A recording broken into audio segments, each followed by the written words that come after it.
Hey, what's going on, everybody? I'd like to thank you all for tuning in to the show. Got my regular crew with me, Darnell and Tyler. I'm Trey, and we're coming your way with the 33rd edition of the Don't Kill the Messengers podcast. Before we get into our NCAA talk like we had last week, got a big pay-per-view coming up in the UFC with McGregor versus Diaz this Saturday. Before we get to McGregor and Diaz, though, let's talk about Cowboy Cerrone. He's going to be fighting Rick Story on that card. How do you see that going, Darnell? It's going to be a fun fight. Cerrone's coming off a 2-win streak after dropping in his title attempt against RDA. He's gotten 2 finishes against 2 very good fighters in Alex Oliveira in his weight class, and then he went up to fight Patrick Cote back in June. And that was TKO, and Alex was rear naked choke, right? Yep, triangle choke. Oh, triangle. Okay, yep. But yeah, so he's being Cowboy, hopping back in quickly.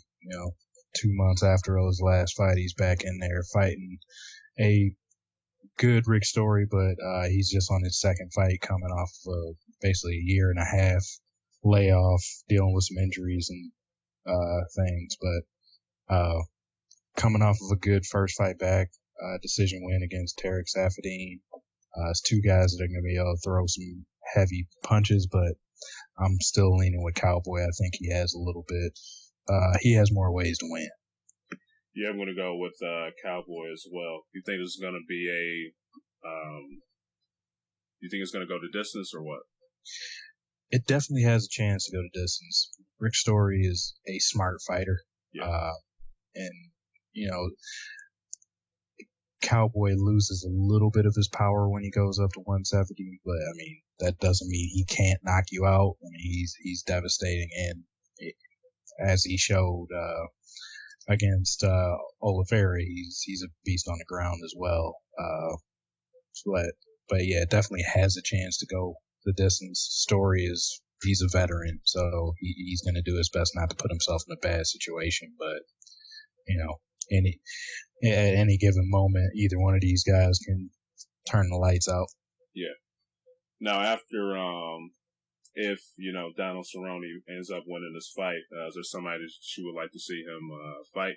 Because this welterweight division is about to get a little interesting. We're about to talk a little bit more about it in a few minutes. But is there somebody that comes in mind?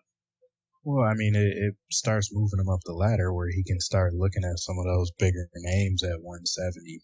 I don't know if he would want to see if he can beat Robbie Lawler's comeback fight off of a loss, or maybe Kevin Gastelum, who's been building some steam, something like that. I think something like that would be a good fight for him. Because, he won't be able to get a crack at the title yet. Yeah, for sure. So, just be interesting to see. Because, like I said, this welterweight division is going to get a little bit interesting with somebody possibly coming back soon. So, we'll get to that in a little bit. But up next on the co-main event we're going to have Anthony Johnson versus Glover Teixeira. How do you see this fight happening? I'm feeling an Anthony Johnson knockout, man. I think. That's usually the way his fights end, and it's very quick fashion. I guess I got to go with the usual game plan on it. If this fight ends after the first round, it's probably going to be because Rumble landed something heavy. But the later it goes, the more it's going to play to Teixeira. So AJ is going to have to go in and get his work done quickly. I think, of Rumble's last 5 fights, the only one that's gone past 3 rounds was his fight with Cormier, and he lost that one. Yeah. But everything else has been, I think the longest one besides that was 28 seconds in the second round to Jimmy Manua. Yeah. So, I don't know if he trains to fight that short, but he's going to need to get in there and try to make this end quickly, because Glover's not a slouch either. But yeah, true. But I think just athleticism and explosion goes with Rumble. Yeah. And I'm probably going to go with that, probably a second round knockout. Okay. I'll go with, I think I'm going to go with it first, man. But that guy just intense when he gets into that ring, dude. He's just ready to just throw bombs. So that's going to be an entertaining fight to see, because that guy he gives it all when he goes up into that ring. So, Oh yeah. yeah, it's going to be very interesting. Now, heard this week with John Jones that Dana White, he kind of gave hints that he didn't end up possibly taking the drugs that people thought he was taking when he tested positive for the doping violation that took him out of the fight with Daniel Cormier.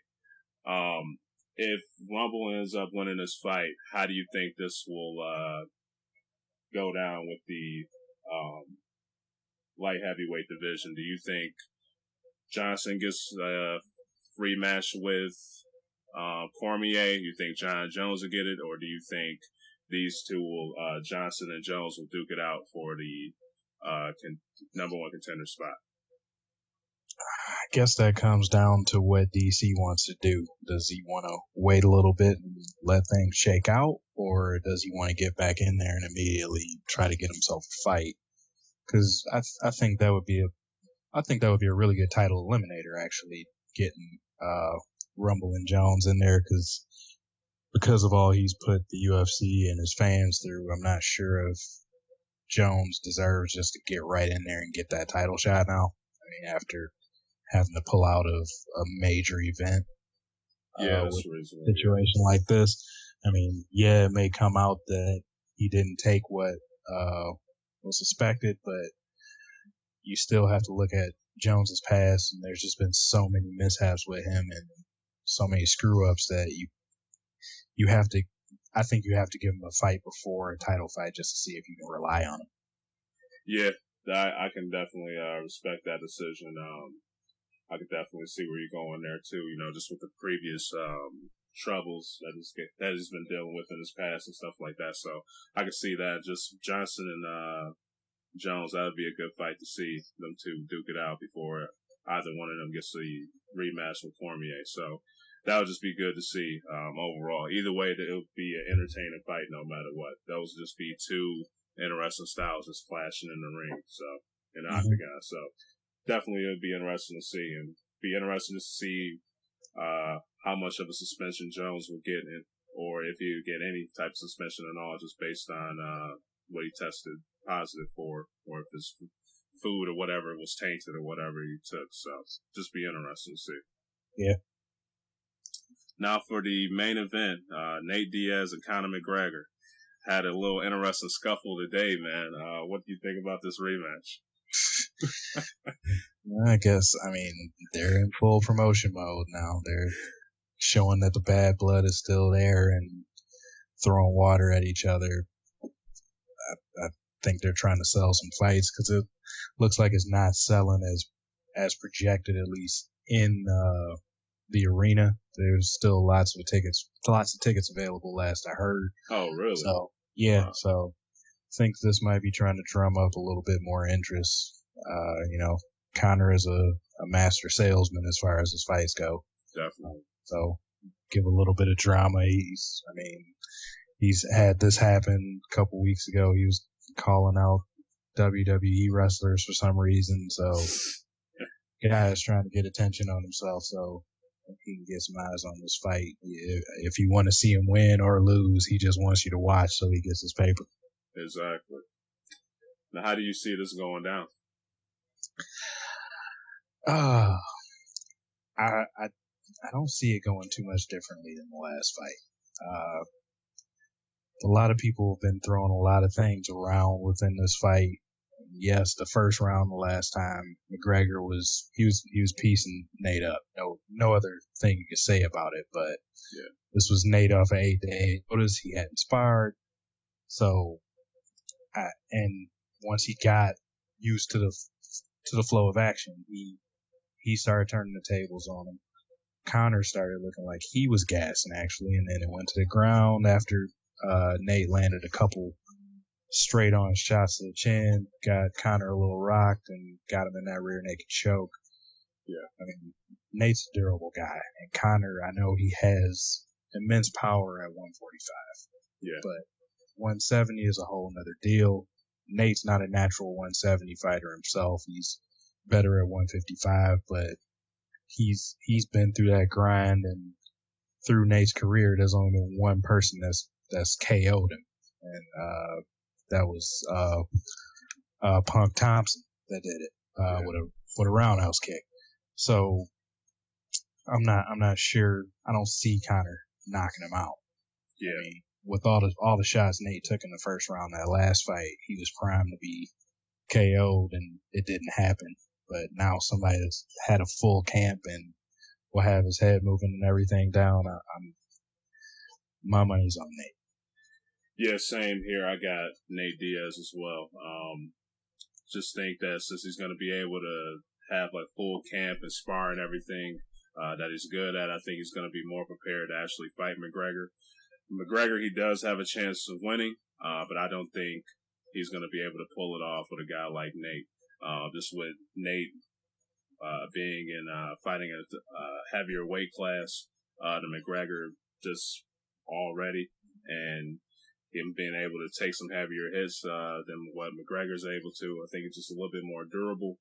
Just think he'll be able to just pull it off in that fight. So it's going to be a good fight with all this trash talking and everything that's been going on with these two. But I just think Diaz is going to get the win over him. I just think if McGregor ends up winning, I think he's going to have to go in there, stick and move a little bit more, not go in there and expect to trade shots with him or anything like that. He's just going to have to find his openings, use his speed, and try to hit him with some counter punches and kind of just move, because I don't think he wants to trade shots with a guy like Nate Diaz. So just be interesting to see.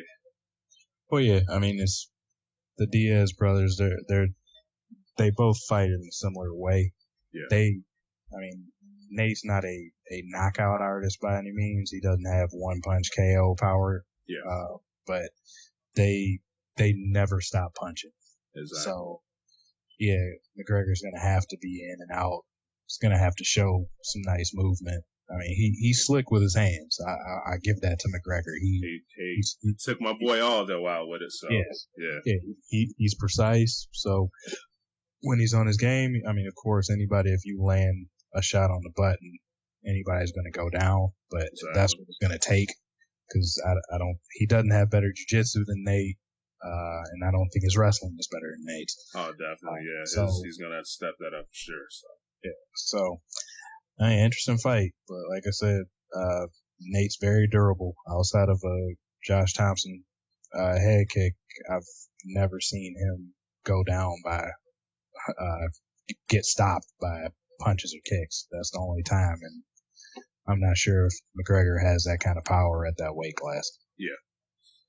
Now, you kind of say you kind of see it going the same way. So are you predicting a early finish, or? I'm not going to say early finish. I mean, I'm not sure if... I guess let me couch it a little bit. I think it has a chance to go to distance. It has a chance to go to distance. Yeah.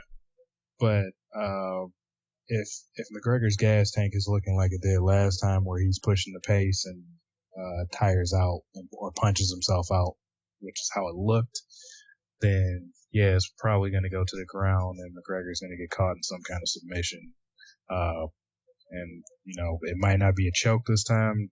Nate's also really good with leg locks and stuff like that. So it's just, I just think Nate has too many ways he can win, especially being the bigger guy in the cage. Yeah. I'm going to go with a Nate Diaz TKO. TKO? TKO.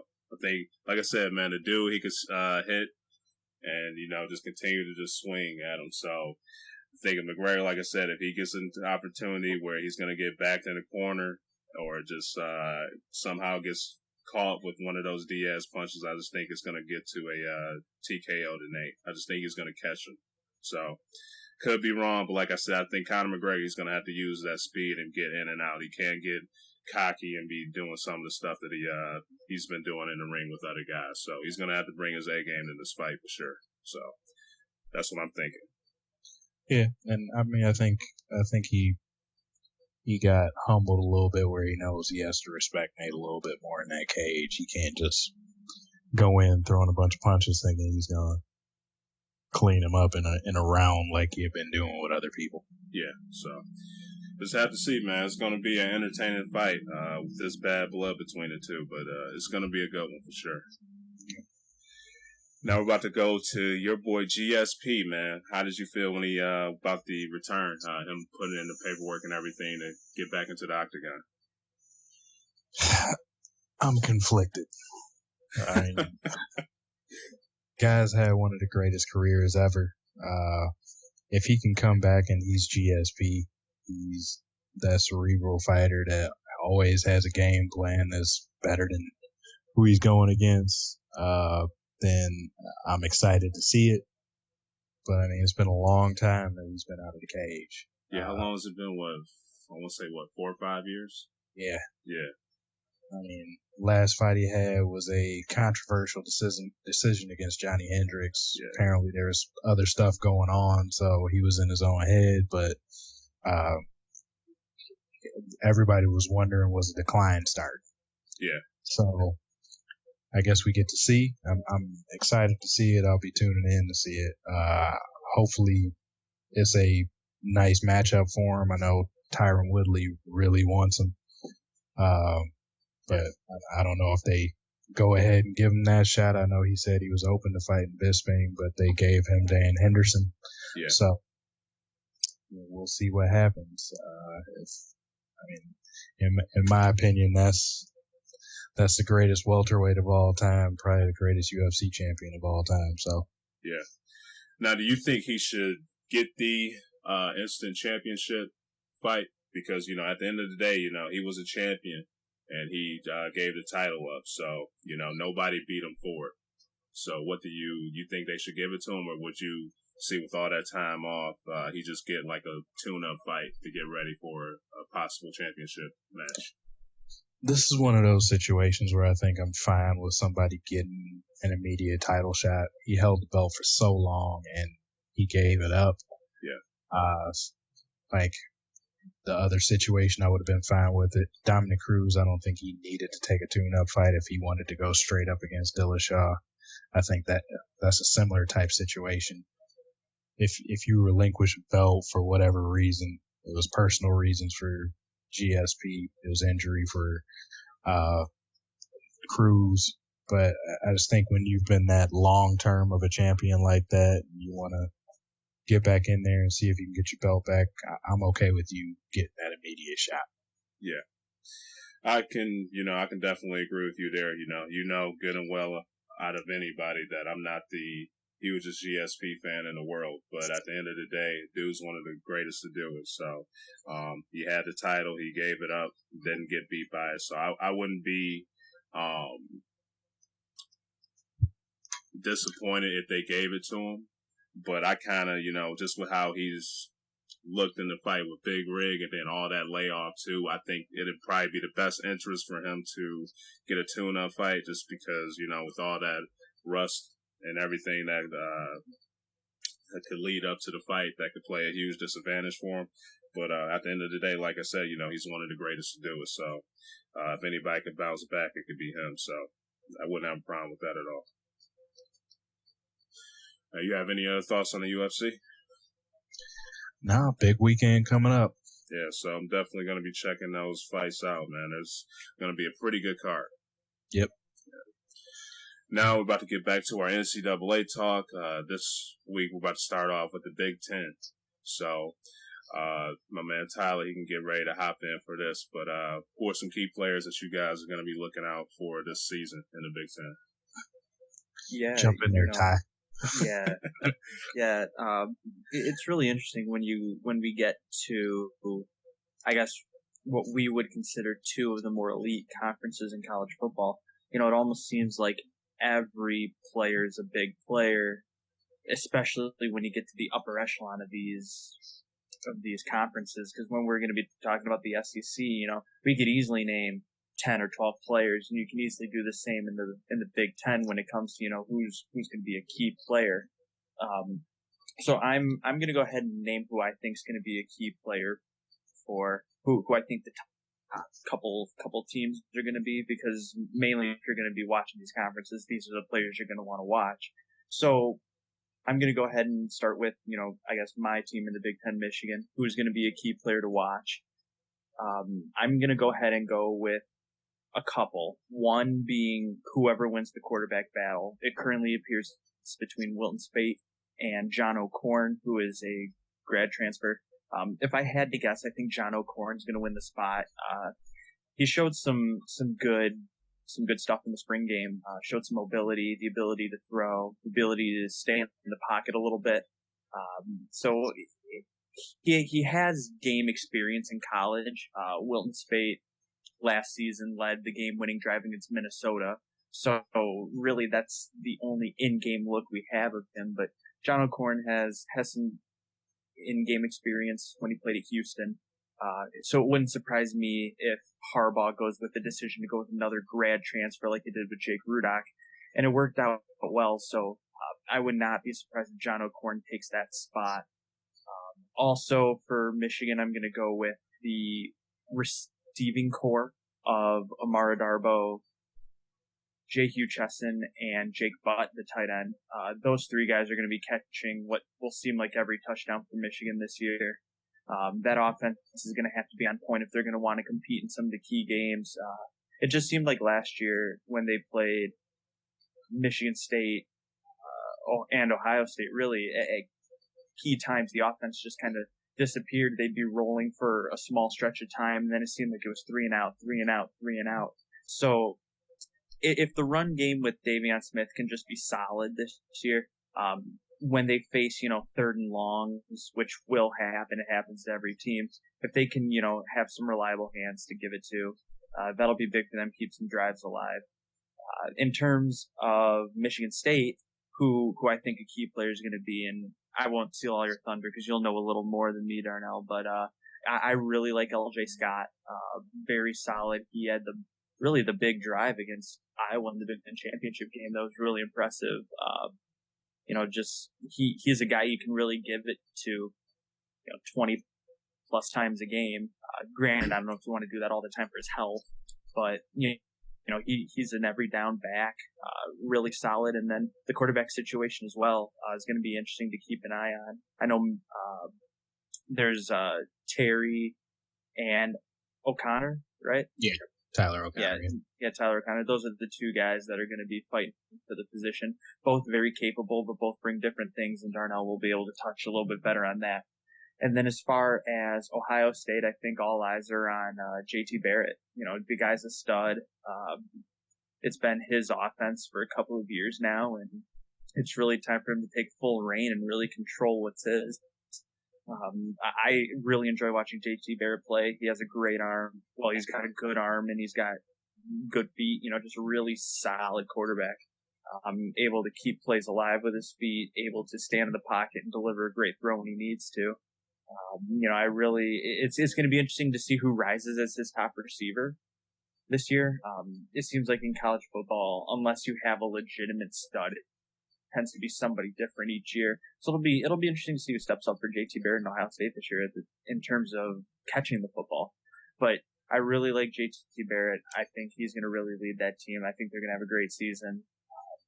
And those are I think on the three key teams, those are the key players and positions you really need to be looking for. Yeah, Ty covered basically the beast of the Big Ten, so I'm just gonna go kind of just players that you'll hear a lot about to look out for. Basically on offense, just to piggyback off of time ago with JT Barrett first. There's no QB controversy now. It's his spot. Mm-hmm. He gets to lead the way. He's an athletic quarterback, but he's shown he can throw. This is his season to try to put up Heisman numbers and put his name in the annals of Buckeye history. So I think that's a name you'll hear a lot. Saquon Barkley out of Penn State. He's probably the best running back in the conference. He's going to be making noise all season. Because he's probably going to be the primary option for Penn State too. Not sure what they're doing at quarterback. And their offense hasn't been the greatest, even though they had an NFL drafted quarterback. I still think it's just going to rely on the running game there. And then I'm going to go back to quarterback and go with CJ Bethel out of Iowa. It's another season there for him. Beathard, is the last name, but he's on the side of the conference where he basically gets to own it. Mm-hmm. So, I mean, Iowa, they lost some stuff, but they still should have enough to have a solid record and probably represent that side of the conference. Then on D, I'll stay at Iowa and go Desmond King. Stud. Yeah, I mean, it's a debate. That guy's going to play on Sundays. Yeah, for sure. Yeah, he's a first round draft pick corner. He's a lockdown corner. He's going to be helping win games for Iowa and keep them on top of that side. And then moving on to another corner from Michigan, Jordan Lewis. I think he's the top man on that D. He's not getting all the publicity, but I think that's their best defensive player. That's their lockdown corner. He's a beast. Mm-hmm. We'll hear about him a lot. And then back to my alma mater, Malik McDowell, defensive tackle. He's legit. He's NFL ready. He's probably a first round pick. Offensive lines this year. All right. Yeah, Trey, if I could just jump in real quick, a couple more names. Yeah, a couple more names just to look for. One we didn't mention that we probably should have was Jabril Peppers. Played cornerback last season for Michigan. Moved to the linebacker position, which is actually a more comfortable position for him. So it'll be interesting to see how he adjusted there, considering he had a spectacular freshman or technically sophomore year, but I believe it was still his freshman year. He redshirted. He did. Yeah. So I mean, it'll be interesting to see him at a more comfortable position, considering he had a really good season out of position, if you will. Like, I think that's just going to be really interesting to watch him flourish at another position. And then two more names on the defensive side of the ball. One for Michigan, Rashawn Gary, the number one recruit in the country. It's just when you're the number one recruit, eyes are on you. So it'll be interesting to see how he performs. Does he live up to the hype year one? Does he maybe blossom into it year two? That'll be interesting to see. And then for Ohio State, Darnell, you can relate to this with the Bulls, but there's another Bosa in town. Oh, yeah. This time it's Nick Bosa. So it'll be interesting to see if he makes an immediate impact as well, or if it kind of takes him a year to figure some things out. But, with the last name Bosa, you should be able to expect another really good football player. Mm-hmm. Now, you guys have anything else to add to the players? It's just a lot of them to look for in the Big Ten. Yeah. So be on the lookout for that conference. Yeah. Up next, what about the key games you guys have on your list to watch this year in the conference? I can already, for me, instantly, that Michigan-Ohio State game is going to be crazy. So that's going to be one to see. But what about you guys? Well, I mean, I just think the trifecta basically between Michigan State, and Ohio State, all three of those games will be appointment viewing, and they're all going to be meaningful because those three teams all have championship goals. So it's possible if one of those three teams is just hot through the whole year, that's who's representing the Big Ten in the playoffs. So I think you have to mark down all three of those games. Yep, for sure. Yeah, I think that's just a given, with the Big Ten coming out of the East side. But I'm going to look at basically the entire schedule for Iowa. And the reason I say that is because a lot of people are going to pick Iowa to come out of that West Division. Yeah. And rightfully so. I mean, they have key returners at key positions. So really to shoe them in is not out of the question. That side of the conference is not as strong. But when you look at, games like Nebraska, Penn State, Wisconsin, Northwestern, I mean, those are just games they could potentially lose. They're kind of trap games. As Darnell alluded to last week, I think that's just a great term for it. It's like you step in a trap that you never saw. So I think Iowa will have some close calls this year. And in terms of that eastern side or that west side, I'm still going to pick them to win it. Don't get me wrong, but I do think they have some games they can lose. Really against just those middle of the pack teams that have nothing to lose. Now, just real quick, how did you guys feel about Iowa last year? Because they caught me off guard for sure. Do you think that team was for real last year, or like how did you just feel about them? Go ahead. Yeah, I think they were on the brink of being for real. Okay. I think they needed one or two really good regular season tests that would have prepared them a little better for the Big Ten championship. But when the stage came, they rose to it. And I mean, they took Michigan State down really to the last drive. Yeah. I think it was a heck of a Big Ten championship game. I think that's kind of what everybody would want to see if you weren't, having a rooting interest. I think that was the type of football game you wanted to watch. It was intense. It was action packed, down to the last second. And I just think they were a couple of regular season good battles short of winning that game. But I think if they can run the table again to the Big Ten championship, then you would almost have to say, hey, maybe they were for real. Yeah. Yeah. Yeah. I mean, they caught everybody off guard. I mean, nobody expected an undefeated Iowa going into the Big Ten championship. Yeah. But it was just like one of those cloak and dagger type teams. Like nobody thought they were as good as their record was because they didn't have the strongest schedule. Yeah, true. But they were beating everybody that was put in front of them. They were handling their business, doing what they should do. They had very good players at key positions. Players that I just mentioned. I mean, King and Beathard, both really good players. Yeah. And they had a solid running game, and I mean, they showed that they were a real team in that Big Ten championship against Michigan State. It came down to one of the best final drives I've ever seen in my life, and it came down to the last play of the game, basically. So they earned my respect. They were a surprise team. I don't think they will recapture that magic this season, but I mean, it was a season to remember if you're a Hawkeye fan. Yeah, for sure. Now, who do you guys have in the conference game, and who do you have winning it all? It pains me to do this.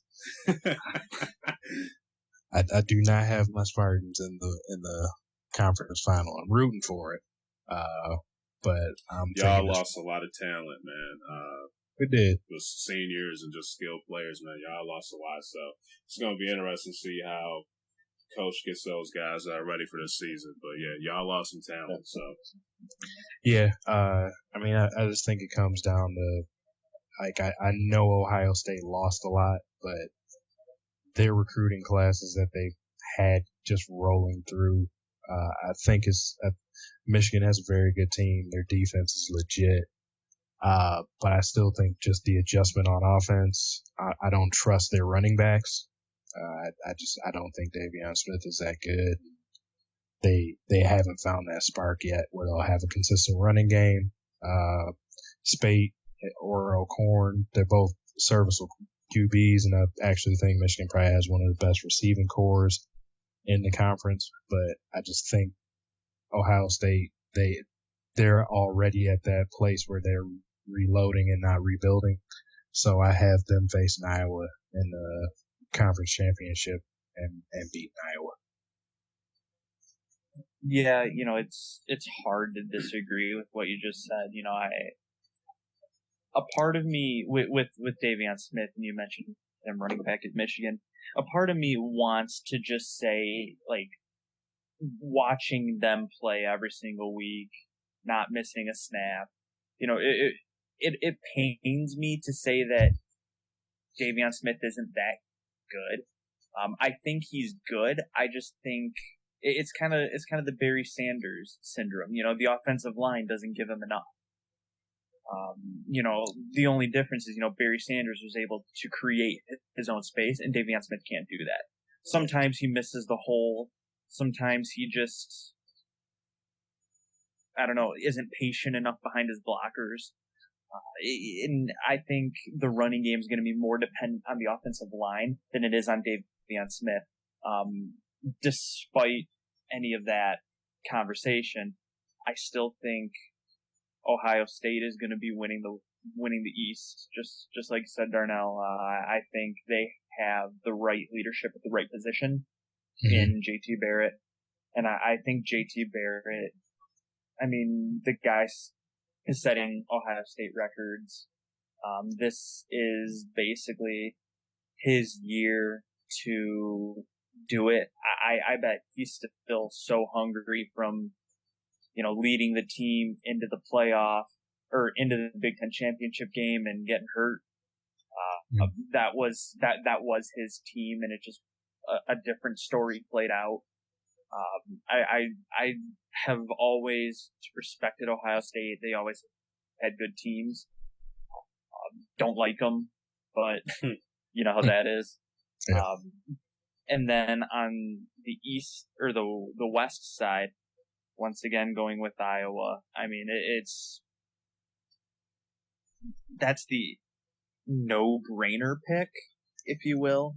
Yeah. But like I said, if they fall into one or two of those trap games, we may see a different story play out on the west side. I think they can still get into the Big Ten championship with one conference loss, maybe two.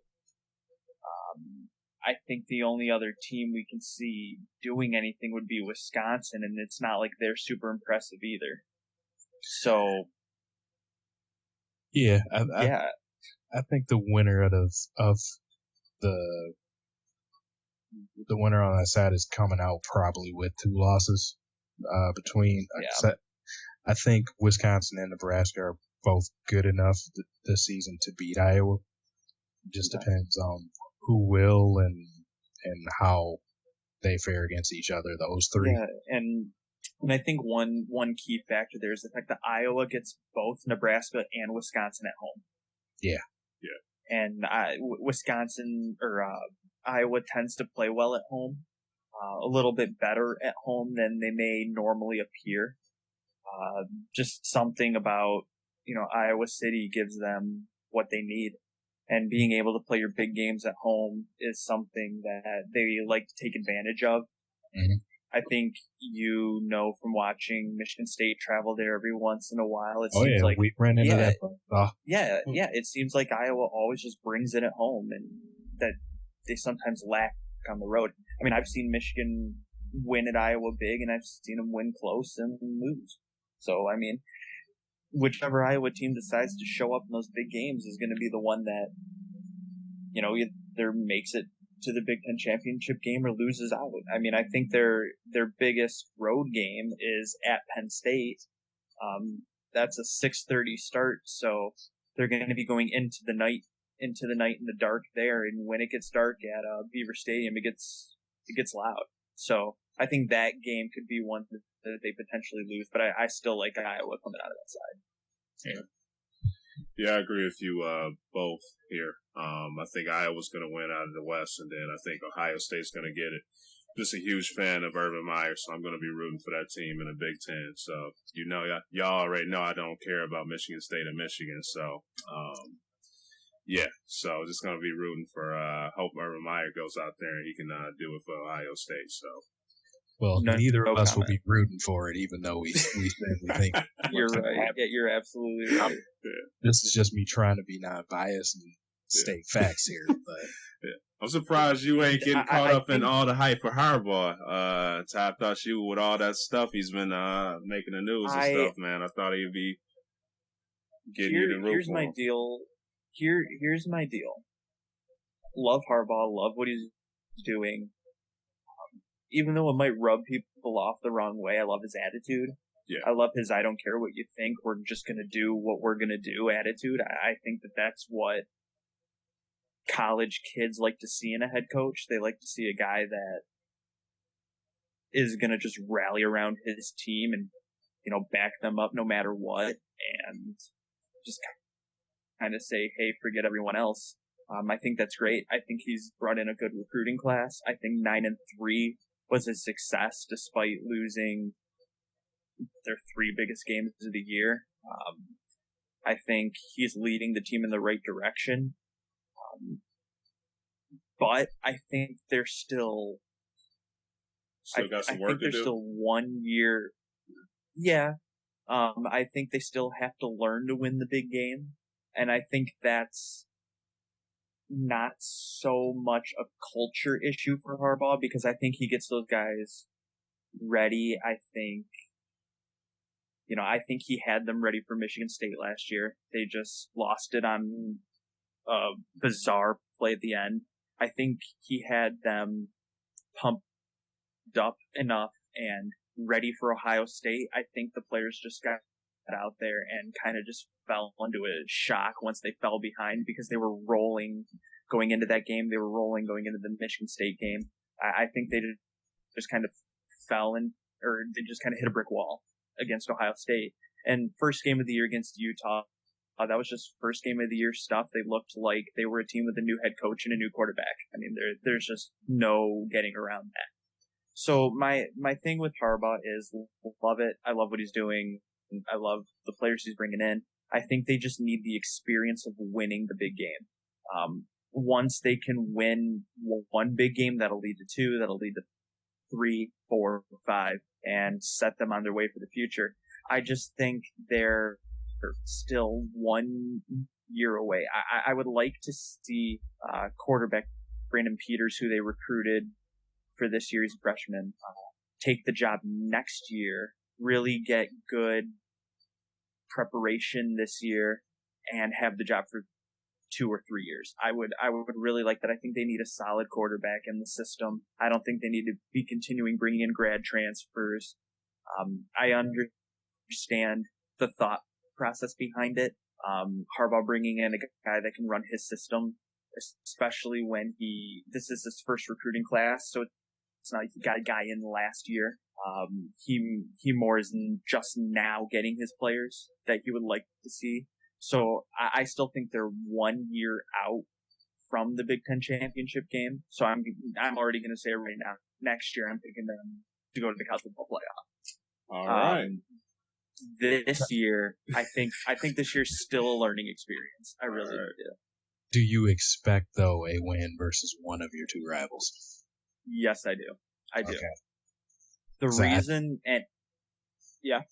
I was saying I would think that's probably the next step in the progression. You have to beat one of the 2 teams. Yes, and that's kind of my point. I think, and that's one of the big games I'm talking about for sure. I think it would be great if they could, beat Ohio State or beat Michigan State and give them all the momentum in the world going into that Ohio State game. But if for some reason they can't beat Michigan State, I think it would be great to beat Ohio State and kind of spoil something for them. Maybe beat Ohio State and somehow get into the playoff and get into the Big Ten championship game. I mean, I think for some reason, if Michigan can beat one of the 2, I think it's going to come down to a tiebreaker. I think Michigan could potentially get into that Ohio State game undefeated or 1 loss. I think that's possible. But I think they just need to win a big game. Their schedule is pretty light going into Michigan State. I think they should be undefeated playing Michigan State. And then going to Michigan State, that's going to be a tough game. Michigan State's defense is still going to be solid despite losing a lot of players on offense. So I think that's going to be a tough game for them. It's a rivalry game. Anything happens. We've learned that. But I think, it just comes down to you. I don't know what it takes. I don't play football. I've never been a part of a college program. I've never been around really a college program outside of being in the stands. But he's a golfer, everybody. Yeah. Yeah. But you know how it is. When you're setting a goal for yourself, you have to take logical steps to get there. So in order for Michigan to get to the Big Ten championship, they have to win a big game. And whether that's going to happen this year or not is yet to be seen. But I think this is the year they win a big game, if not both. Yeah. All right, guys. You guys have anything else to add to the Big Ten? I think this will be one of the better. I think this will be one of the better Big Ten years at the top, for sure. Yeah. Y'all think they can dethrone the SEC after this season as being the top conference? This is probably one of the better seasons to have that chance. I agree. I think there'll be some more weaknesses shown in the SEC this season. Okay. I agree. I think the SEC may potentially see a team that's not a normal power have a pretty good year. Yeah. I think, and we'll get into that in a minute. But I think all eyes are still on Alabama down there. But I think a lot of people are also kind of peeking out of the corner of their eye and seeing LSU as well. So it'll be interesting to see what happens there. But I think, like Darnell said, this will be one of the better years for the Big Ten to have an opportunity to take a big game from the SEC. Yeah. Speaking of SEC, we're about to get right into it. Who are the key guys you guys want to see playing the SEC this year? You want me to start out on this one? Yeah, you can take it. Go for it. I mean, I kind of got to go vague again on this one. I mean, with Alabama, they lost a ton. So you want to see who steps up for them. It's going to be a new quarterback. They got to make up for a ton on defense, but everything for them is probably going to be based around their stud left tackle, Cam Robinson. He's going to be probably what gets that team rolling. He's going to be protecting the run game. So that's probably number one there that I would say to look at, just because of what he's going to be tasked to do to keep that offense to protect them while they're learning, protect the quarterback, and lead a running back to the promised land. Then next I go to Georgia. Nick Chubb, coming off knee surgery, but he was still looking like he was looking ridiculous until that happened. Yeah. Can he come back and show that he's probably a first round type running back, and help lead Georgia to possibly get back to prominence in the SEC East? Those are probably my two main players I want to look to see what they do. And of course, Leonard Fournette. You can't. Either, but one thing just with Leonard, my dude's going to be Heisman hopeful this year, but just with last year, LSU, they didn't really have that great of a passing game, so a lot of people, they could put a lot of guys up in there to box them, put a lot of people in the box to stop them. Still went absolutely crazy on the defense, but it's just going to be interesting to see with LSU, just if they can get a passing game going and kind of keep the defense honest and not load the guys up in the box and everything. This could be a great time for him to possibly get more yardage and get more big plays with them, since they could keep the defense honest. But just be interesting to see with LSU. Yeah, speaking of Leonard Fournette, I'll go ahead and put him as my number one player to watch in the SEC. He's going to be a Heisman candidate. All eyes are going to be on him. He was a stud last year, and just kind of faded out at some really key moments for LSU. But kind of like Trey was saying, they need to find a passing game so they're not one-dimensional. Yeah. Just about everybody knew that Leonard Fournette is going to get the ball close to 30 times a game. And that's what they did. And And that could damage you too, man. Getting it can 30 carries a game. It can. That's a lot of his health is in jeopardy there. His future's in jeopardy when you're getting that many carries.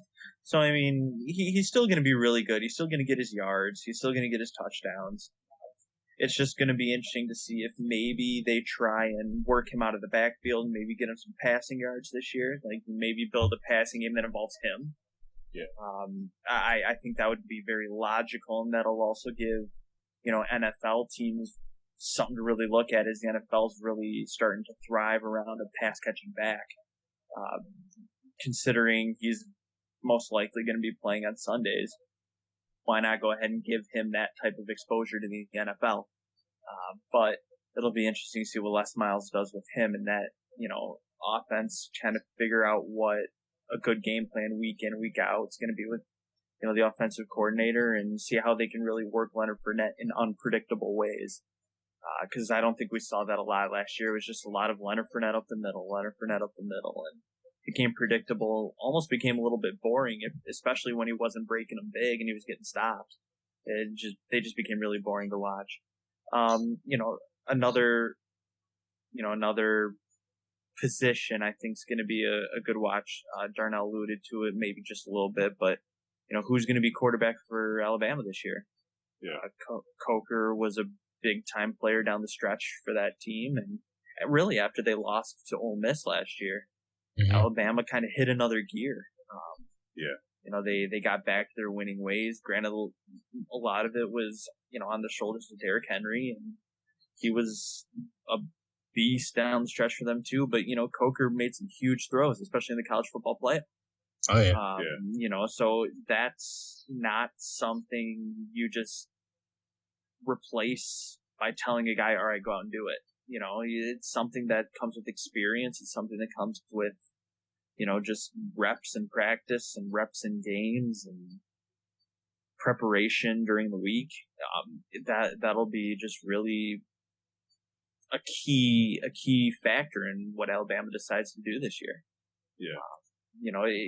A good quarterback's the difference between SEC title game and not. So are they going to get another Coker, another kind of diamond in the rough, or are they going to get a dud? I mean, it seems like it's been one of the two in recent years for Alabama. Either they get a guy that can really do it, or they get a guy that just kind of is okay. Another player that is going to be for Alabama, like Darnell said, Cam Robinson. Defense is his. A couple key defensive players went in the draft for Alabama, and that defense that's usually always very stout is going to revolve around him, and it'll be interesting to see how he leads the defense, how he performs individually. Just that Alabama defense has been key for them for years, or at least the last bunch of years I can remember. And it always seems like a player on that defense is always a big time player, and this year it's his turn. And then also from Georgia, Nick Chubb, just the guy was really a stud. He was must-watch TV at the time. Then he went down with the ACL, I believe, and kind of cut his years short. So it'll be interesting to see if he can recover from an ACL like another Georgia Bulldog, Todd Gurley, or if he'll just kind of be serviceable, okay, maybe have a game here or there. But in terms of the SEC players, I think those are some of the key names for sure. Yeah, just two more.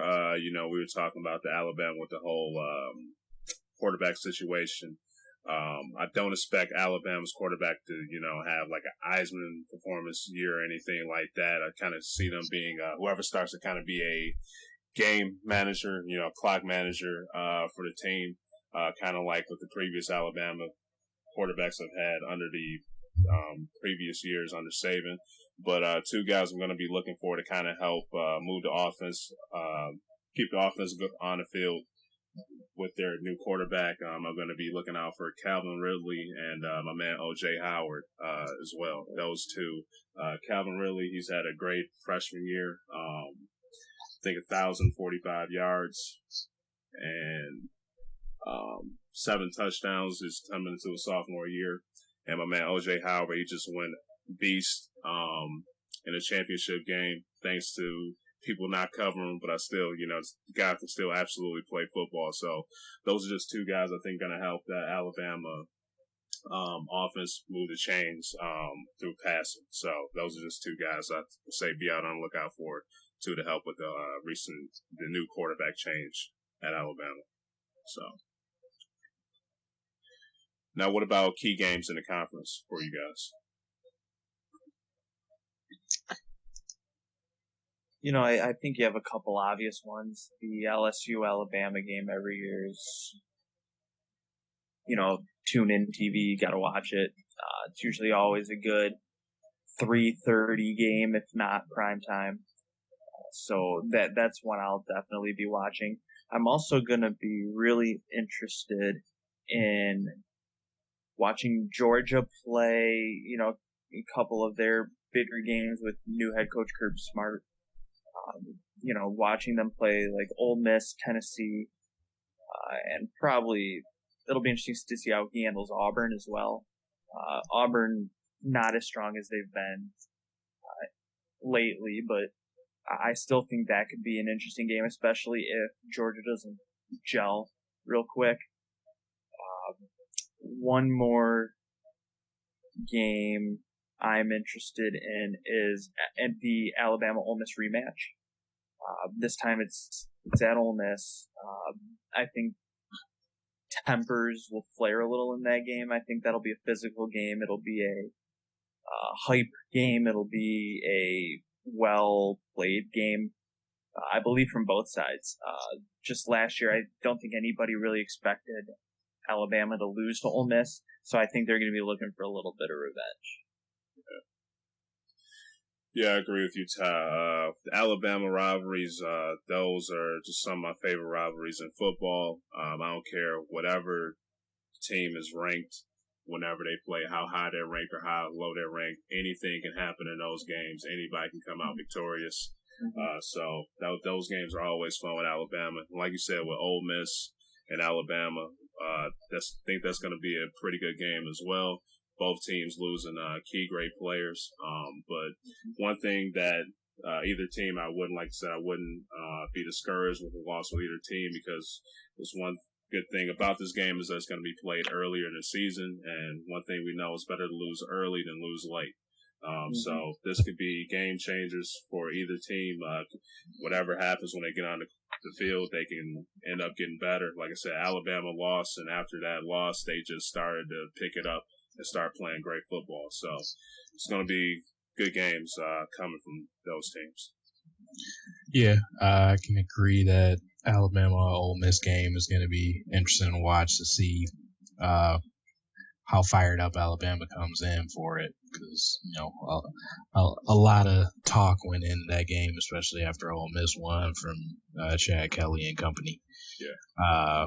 So I am interested in that. I also want to see the media darling of the SEC East this year, Tennessee. I want to see how they do against Alabama when they play, and how they do against Florida early in the season. They also play Georgia. So, I mean, everybody is high on them. So those games are going to be big to show if they're a legit team or not, or if it's the same old Tennessee that hasn't been good since Peyton Manning was there. Yeah. Also, I want to see like some of your other traditional matchups. You want to see Georgia and Florida go at it, see how that does in the East, and then, of course, like first game mentioned, Alabama LSU. That's kind of been the game to choose who wins the SEC over the last few years. So let's see how that goes down. Just like another key games I'm going to be watching for me. I'm just going to be following Georgia this year. I was a huge fan of Kirby Smart when he was at Alabama. I love his just defense, and I'm just going to be willing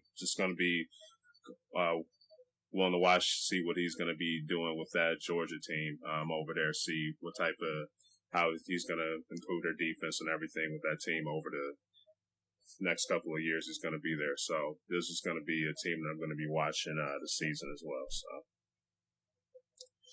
now, who do you guys have in the conference game, and who do you have winning? I am going with LSU over Georgia. Ooh, not feeling Bama or what, man? It's one of those years, like 2 years back, where I just didn't trust their secondary. Yeah. They have a decent secondary, but they don't have a lot of depth. So if somebody gets hurt, it can mean bad things. Yeah. And I know LSU last year was terrible as far as their passing game goes. They had to have improved some, I would expect. Yeah.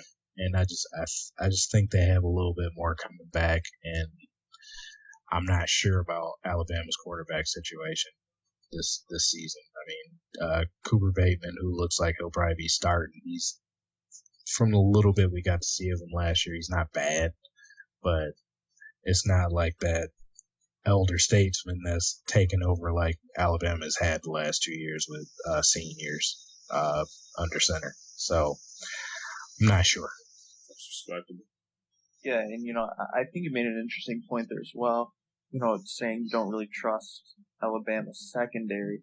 I actually really like that statement, because a lot of times a lot of people are really quick to point to the quarterback when talking about why you don't trust a team, and as valid as that point is, I think a defense can really set a tone and give a lot of confidence to an offense, especially a young offense and like a new starting quarterback. So I think a team is more likely to win with a good defense than with a good offense. Yeah. So I just think that was a very interesting and agreeable point you made. In terms of who I am going to have winning in the SEC divisions, it's hard because, I mean, Florida won the East last year and then got smoked, so I don't want to pick them. Like you guys said, Alabama's lost a lot, but I hate picking against Saban because it usually ends up being a bad pick. But I don't really trust anybody else on the West side except LSU. Honestly, I'm going to pick LSU in the West. A good run game does a lot for an offense, Trey. I know you have concerns about their passing game, but when teams focus on Leonard Fournette, like Darnell said, if they've made any improvement in the passing game, that should be wide open. It should be a lot of man coverage, trying to, pack the box against Leonard Fournette and try and stop him. So if you have any wide receiver that's a decent route runner, and as long as, the quarterback's completing over, even if it's barely over half of his passes, they should be okay. I also think the LSU defense is getting a little bit the hype this offseason as well. A lot of people like their defense. They usually have a pretty solid defense. Them in Alabama usually end up in a low-scoring game. So defense is never short with either of those teams. But I just think LSU will be able to do enough with Leonard Fournette to get past Alabama. Even though that's not a very confident pick, and I'll admit that. And then in the East, I'll actually go with the team that is being hyped. I will go with Tennessee. I think their schedule is easy enough. They're at Georgia, which could be a loss for them. Like you guys have said, that's going to be a good game to catch in the SEC. So I think even if they lose to Alabama this year at home, I think just the rest of their schedule sets up really well. I mean, the second half of their schedule is kind of a cupcake. I mean, after they play Alabama, which will be a very tough game, they get a bye week, which will be nice to rest the players, give them a couple of days off, really kind of refocus themselves, win or lose. I think that's going to be a great bye week for them.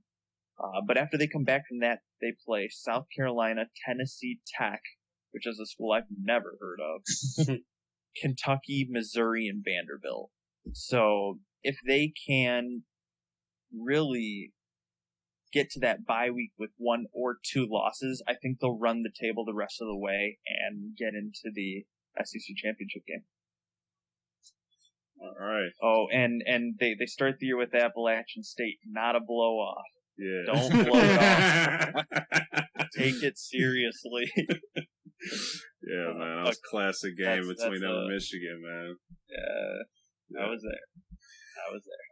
You were actually at the game? I was at that game, yes. Wow. I was actually there too, Ty. Were you? Yeah. Interesting. That place was a shock. Seriously, that you could have heard a pin drop in that place. that was funny, one of the honestly though, that was one of the most like surreal moments I've ever been a part of. Oh yeah, when that field goal got blocked, it was just like unbelievable. Are you serious? Unbelievable. I mean, the guy just straight up missed his block. Yeah. The guy came right off the corner, and hey, I give it to Armani Edwards in that offense. They were ready to play. Yeah.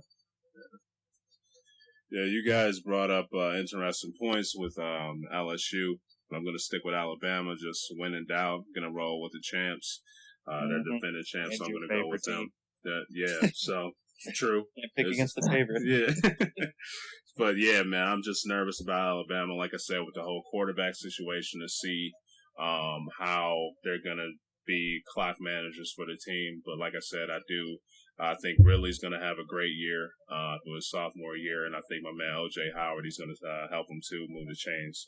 And just my man, like I said, my man Kirby Smart, he's not going to be there anymore to help coach that defense. So Alabama's going to have some question marks to me for sure, but I'm going to roll with them. And just like I said, I have to see with LSU, just with their passing game. Like I said, Leonard Fournette, he's an absolute beast. He's going to be in the Heisman discussion for sure, but I just need to see that passing game for LSU as well. So, but the key thing, like you kind of said, Darnell, they can't be any worse than last year. So it's going to be just interesting to watch how these two would duke it out. So for that, when they play in the for the rivalry game, it's going to be really fun experiences to see how these two will just square off at each other. And for the East, I'll go with Tennessee. I just think with their schedule, they'll just be able to pull it off and make it to the conference game. So, yeah. SEC should be fun to watch for sure. You guys have anything else to add to the conference? Yeah, just, I guess real quick, we've mentioned Ole Miss a couple of times. I think it's pretty safe to say that you have LSU and Alabama as the two favorites in the West, and then Ole Miss is kind of that third team, and there's everybody else. Do you guys give Ole Miss any realistic shot of maybe getting into the SEC championship this game if they can repeat a win against, Alabama? I mean, I think you have to maybe look at them pretty seriously. Yeah. Ole Miss is a beast, man. They've just been under that whole, everybody's been under Alabama, really throughout the years up in that conference. So they have the talent to do it, but like I said, with just LSU and Alabama, those two being the favorites just throughout the last, really like the decade, really. It's just kind of hard to root against Alabama or LSU, but Ole Miss, they have the talent to do it. They would just have to just pull through. Yeah, because and I guess the main reason I say that is because they play Alabama third week of the season. Yeah. And I feel like if they play Florida State week 1, which I think a lot of people will give them the loss in, then they have a cupcake, and then they play Alabama. Yeah. So, I just feel like if they can somehow win that game again, does that give them the confidence they need to maybe beat LSU in October and maybe get out of the regular season with one loss? I mean, not impossible, but I mean, I think unlikely. Like I said, win or lose, whenever they are out of the Ole Miss or Ole Miss Alabama game, I think both teams should end up getting better and learning something out of that game. So it's going to be a tough game for these two teams to play, but I think both teams, regardless of a win or a loss, I think they're going to get better. And I mean, I don't think Ole Miss is going to beat Alabama. I just think as that third team that can really spoil a party, they'd be likely to do it. Yeah. Like I said, I agree with that statement. Just like I said, just like everybody's been going for either Alabama or LSU, the previous years. But like I said, they have the talent to do it. They just need to stay focused and capitalize on opportunities when they come. So I think they have a very good offense. They'll have a very good offense just basically because Chad Kelly's still there. He's a very good quarterback. I don't think their defense is as good as it was last year, which I think will be a big issue for them. I agree. Losing some good D linemen. They lost some people in the secondary. And their early schedule is hell. I mean, Florida State. 2 games later, you get Bama, Georgia back after that. Arkansas is probably a trap game for them. Then you follow that up with LSU. I just think it's too much of a meat grinder for them. Yeah. Now, anything else to add, I guess? No. Get that season here. Yeah. Now, have a little bit more NCAA talk. With Alabama right now, what did you guys think about the whole Saban transfer situation that was going on? With him not wanting to transfer a guy to the same conference. It's something that happens, but I mean, it's starting to get just a little tiring. I mean, it's just kind of that one issue with college sports. I mean, you want to call them student athletes, but then stuff like this happens. I'm not letting you go to this school because I don't want you helping the competition. I don't want too much of our playbook going there, yada yada. Yeah. But it's like if you want to represent these kids as student athletes, release them from the scholarship, let him go to the school he wants to go to because you're not giving him a check, so let's not treat it like that serious. But I do understand from the coach's perspective, but it's just kind of something that they need to figure out some new rules about. Either set it so they can go within conference, set it so they can't, so we don't have issues like this where coaches have to debate whether to let somebody out of their commitment. Yeah, I agree with you, Darnell. I was pretty heated when I heard about this.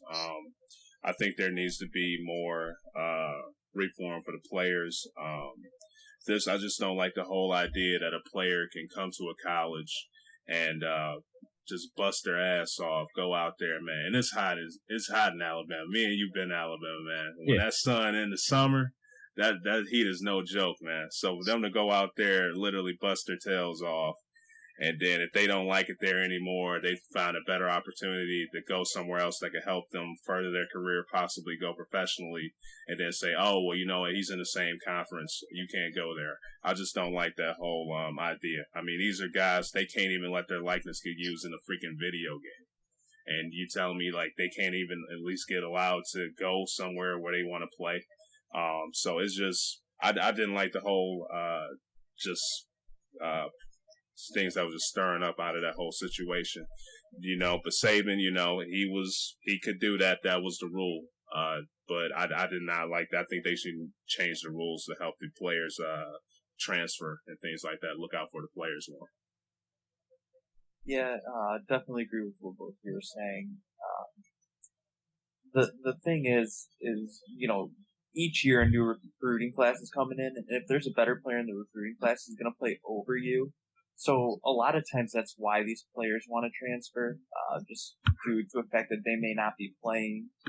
And I think you're almost robbing, the athlete in the student athlete. If you want to recognize them as student athletes, you're still recognizing them as athletes. And if you're going to say, hey, you can't transfer, you're not going to play here, but you can't transfer, I think that's really hindering the potential of a kid. Yeah. And it's weird for me to say kid because I'm now older than a lot of them. but But I mean, to me, it's the idea that if a kid or if a player is choosing to transfer, that's a decision he's making. It shouldn't be a decision that somebody else makes for him. Yeah. And whether he wants to transfer to a different school or, maybe to get more play time, or he wants to stay and potentially not play, that should solely be up to the decision of the player, not the coach. I think a coach should do what he can to have a player stay, but I don't think a coach should be able to force a kid to stay, saying, well, I have a rule. It's like, are you basically holding the kid hostage? Yep. It's basically what it is. I mean, if a player wants to transfer, he should be able to transfer. It shouldn't be a big deal. The off season is basically free agency for college. Yeah. If it gives players the opportunity to leave if they so choose. Yeah. And just another thing too, like with the whole recruiting process, a lot of people look at the head coaches as the main reasons why players get recruited, but other factors play in that as well. Here's a guy, like was mentioned, I like Kirby Smart. Kirby Smart was a defensive coordinator for the team. So when he went there, possibly visited the team, he probably met Kirby Smart and was like, okay, I like this guy. I think this guy could play a huge role in my success, possibly have me go pro and be a successful defensive player. Now Kirby left.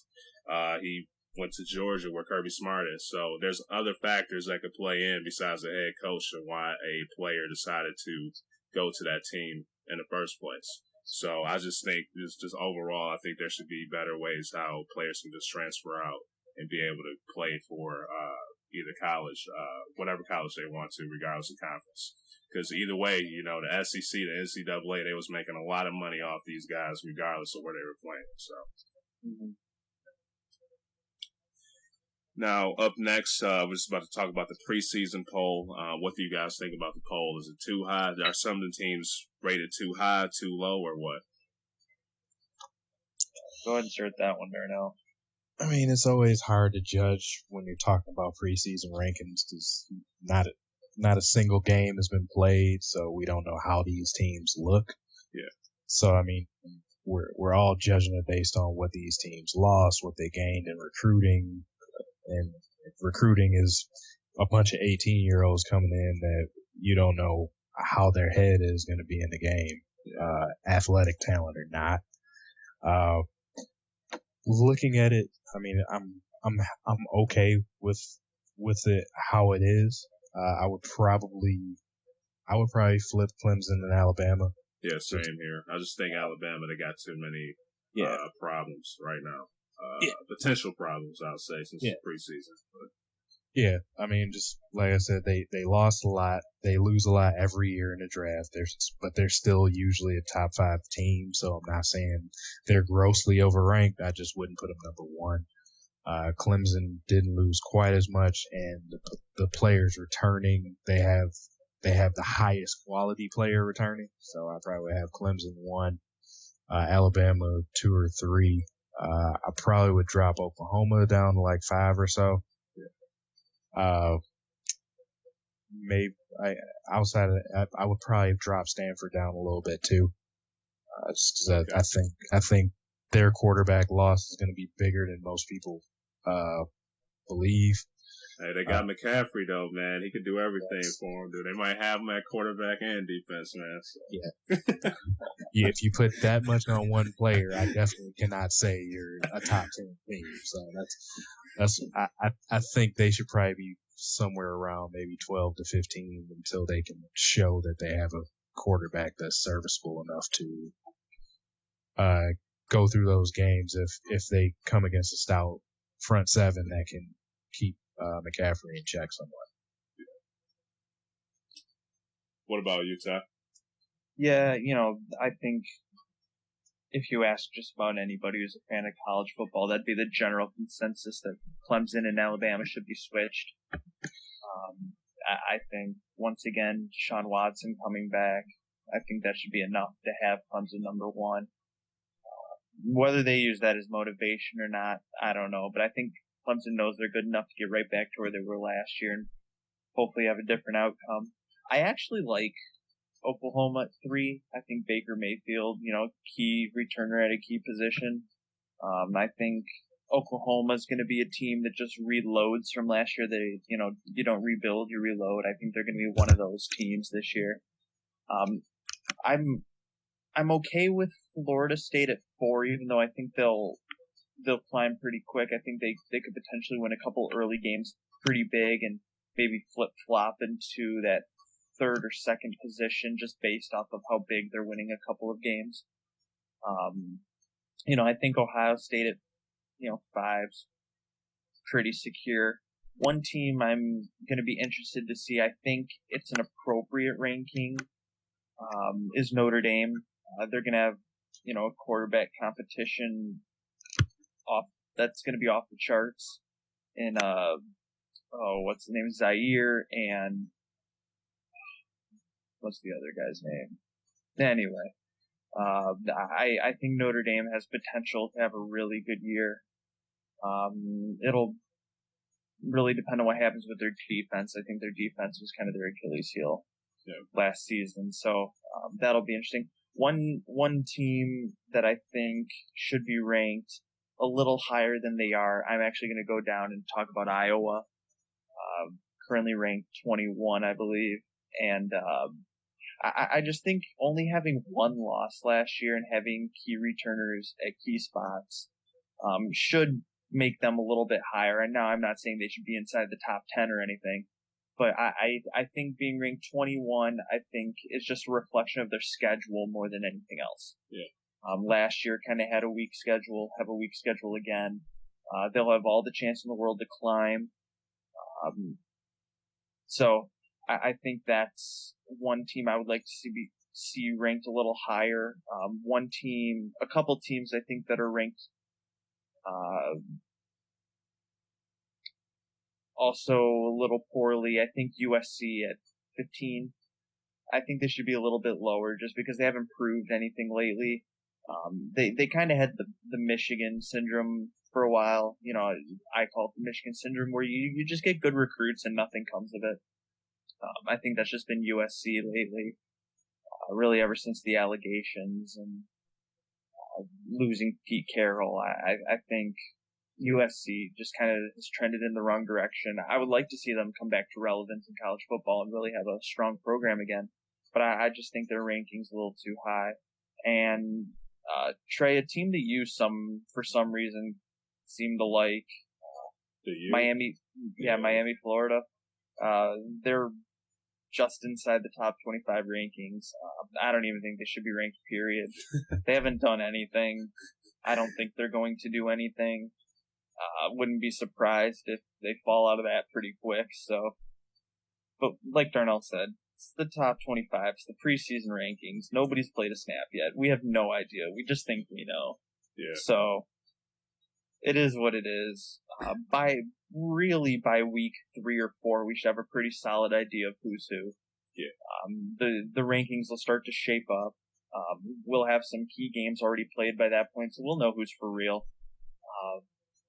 It'll also be interesting to see maybe if a team makes a late surge, maybe weeks 7 to 10, if somebody wins a couple big games and jumps pretty big. I think if there's a team currently ranked in the top 25 that has the ability to do that, it could be Georgia. I think, Kirby Smart just has the winning culture in his blood, being at Alabama the last bunch of years. And if he can get that team in shape pretty quick, currently at 19, I think they can jump inside the top 10 fairly quick. Yeah. All right. I kind of agree with you guys for sure. But yeah, the key one for me, I would have agree with Darnell. I would have just flipped Clemson and Alabama. Like I said, I just think Alabama has a little bit too much question marks right now with the whole quarterback, defense, defensive coordinator transition and whatnot just coming to the season, them losing key players too. So I would just flip those two around. But yeah, like you guys said, it's preseason, so anything can happen coming into the season with injuries and whatnot. So just have to see. Now, you guys think anybody will go undefeated?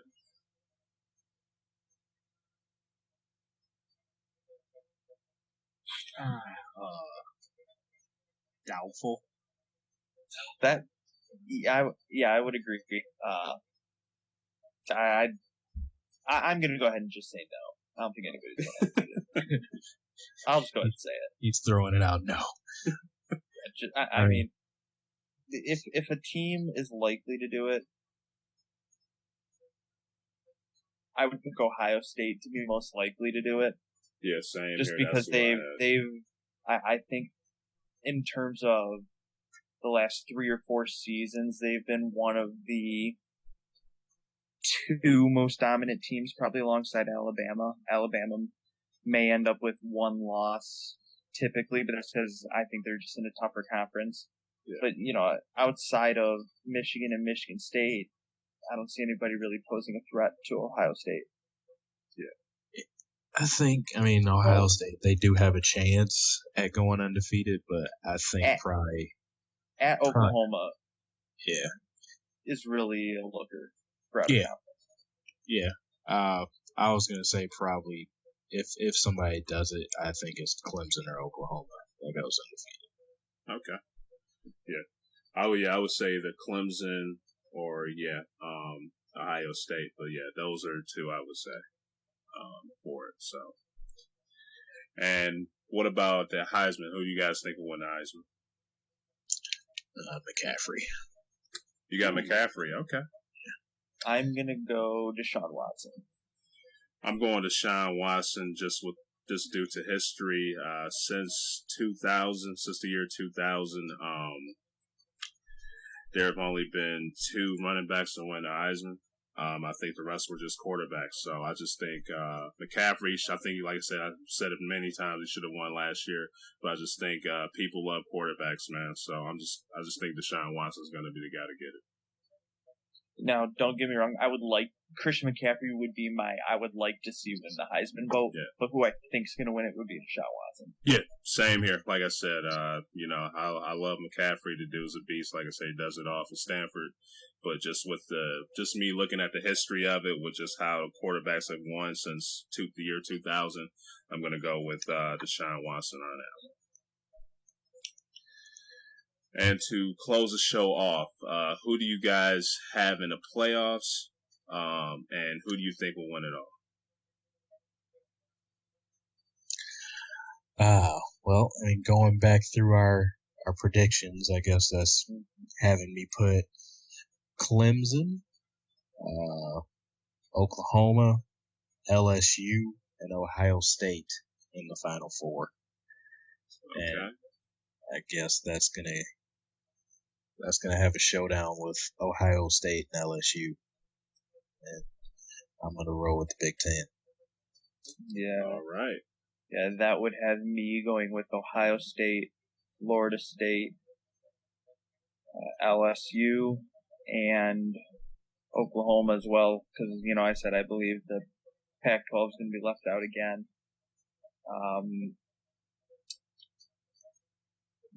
Now, granted, it's all going to determine how the rankings fall, but I think it'll end up being Florida State and Ohio State. And I will go with Florida State.